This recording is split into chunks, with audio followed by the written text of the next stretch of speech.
trapped in a broken elevator. I begged for his help, only to hear, "Figure it out yourself." Meanwhile, he rushed to his precious assistant, playing hero with her cold medicine. Now, divorce papers in hand, I watch him fawn over her, his car reeking of her perfume, Sasha's special seat mocking me from the dash. No more tears. No more lies. Just the satisfying click of my heels as I walk away, leaving him to the hollow love he chose. "That's wonderful, Tabby. I'm so happy that you're finally coming back after all these years." The voice of a middle-aged man rose excitedly from the other end of the line. My uncle, David Norbury, was thrilled to hear from me. Just as the call ended, Luther Jansen opened the door to the room. Along with him, the scent of an unfamiliar woman's perfume wafted in. The scent was so sickly sweet that it stung my nose. "Who were you talking to?" Luther asked, his tone indifferent that he wasn't really curious. Even as he spoke to me, his eyes stayed glued to his phone screen. He was unwilling to spare even one glance my way. Just as I was about to answer, his phone rang again.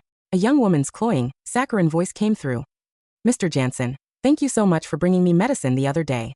Without you, my cold would have gotten so much worse. What would I do without you?" Luther must have realized that his conversation with her wasn't entirely appropriate. He fumbled with his phone to lower the volume in a hurry. Feeling fed up, I decided to stay silent. I thought it was pointless for me to speak since we were already planning to get a divorce anyway. Quietly, I continued packing my things. Then, I made myself a customary glass of warm milk. After Luther finished his call, he sat on the couch and flipped through his financial newspaper as usual. He habitually reached out for the Earl Grey tea I always brewed for him. However, it wasn't there this time that he finally looked at me with an irritated expression as he snapped. "Ugh, is there a need for you to be so petty? All I did was fail to come to your aid when the elevator broke down. Sasha has a relative who's a doctor. He said your claustrophobia isn't even a big deal, so stop being so dramatic. Besides, you're the one who brought up divorce, and I agreed. Why the long face all day?" Previously, I had worked late one night and ended up getting trapped in the elevator. The power had gone out completely, and my phone had been dying. At that moment, my claustrophobia had kicked in. With trembling hands, I had called Luther for help. But all he had said was, "Can't you figure it out yourself? I'm busy." Then my phone had died, and I had blacked out. Later, I had found out that he had given his assistant, Sasha Knox, several days off. He had coincidentally been delivering cold medicine to her the evening I had gotten trapped in the elevator. And so, I had decided to file for divorce. "Once the divorce is finalized, you won't have to deal with my long face anymore," I replied calmly, not letting it interrupt what I was doing that I thought Luther would be pleased. To my surprise, he suddenly raised his voice and exclaimed, "Don't come crying to me when you regret it." When he didn't get any response from me, he grew frustrated and stormed out, slamming the door behind him. I was past the point of caring about his emotions. After finishing up, I drank my milk and took a hot shower. Then I got ready for bed. Just then a message from Luther came in. It read, "I'm drunk. Come pick me up, and bring me a bottle of yogurt." I didn't want to go. But then another message followed. "We haven't gotten the divorce certificate yet. You still have to fulfill your duties as my wife." Exhausted, I reluctantly grabbed my things and headed out. When I arrived at the club, Luther's voice and Sasha's grating laughter reached my ears immediately. This brought my thoughts back to the night when I first brought up divorce. That evening, Luther had also been drunk. One of his friends had asked, "Luther, are you sure you want to divorce Tabitha?" Luther had laughed dismissively and replied, "She's just throwing a tantrum. Both her parents have already passed away. Where could she possibly go? Besides, isn't there a 30-day cooling-off period? If she regrets it, I'll be generous enough to take her back."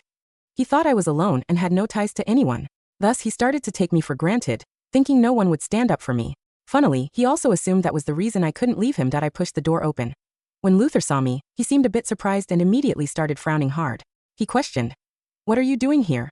Or could it be that you were following me?" I held up my phone and gestured at him. "You were the one who messaged me." Sasha tugged on his arm playfully with a pout. "Mr. Jansen, I played a prank and asked Tabitha to bring you a bottle of yogurt.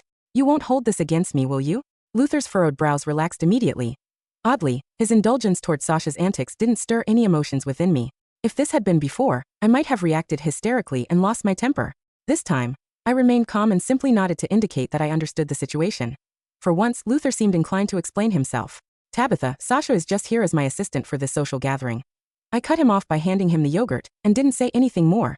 Since he had been drinking, he couldn't drive. So after making arrangements for Sasha to be sent home, he left with me that a cab was waiting across the street. As I walked ahead, Luther suddenly grabbed my arm and yanked me back just in time to avoid a speeding car that almost grazed me that if it hadn't been for him, I might have been seriously hurt.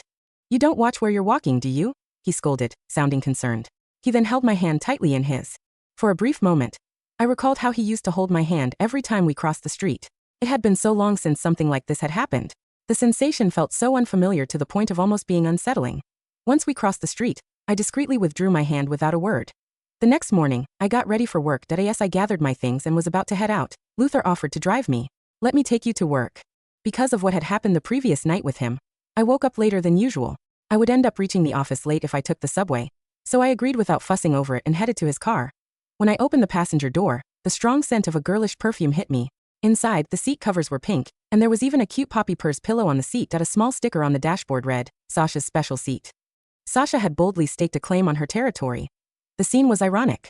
The Luther I knew, who was supposedly meticulous and serious to a fault, had now allowed these childish decorations in his car. His expression turned a bit awkward. Sasha is just a kid. Don't mind her. A kid, huh? So he would take lovey-dovey photos with a kid? I didn't voice my thoughts. On the second day after we filed for divorce, he had posted a sweet photo on his social media with the caption, capturing every shy moment of yours. Whether it was to spite me or for some other reason, I knew that Luther's heart had long strayed far away, where I couldn't see. Quietly, I opened the door to the back seat. I'll sit in the back. You haven't eaten breakfast, have you? Luther asked, as though trying to ease the awkward atmosphere. He handed me a bottle of milk,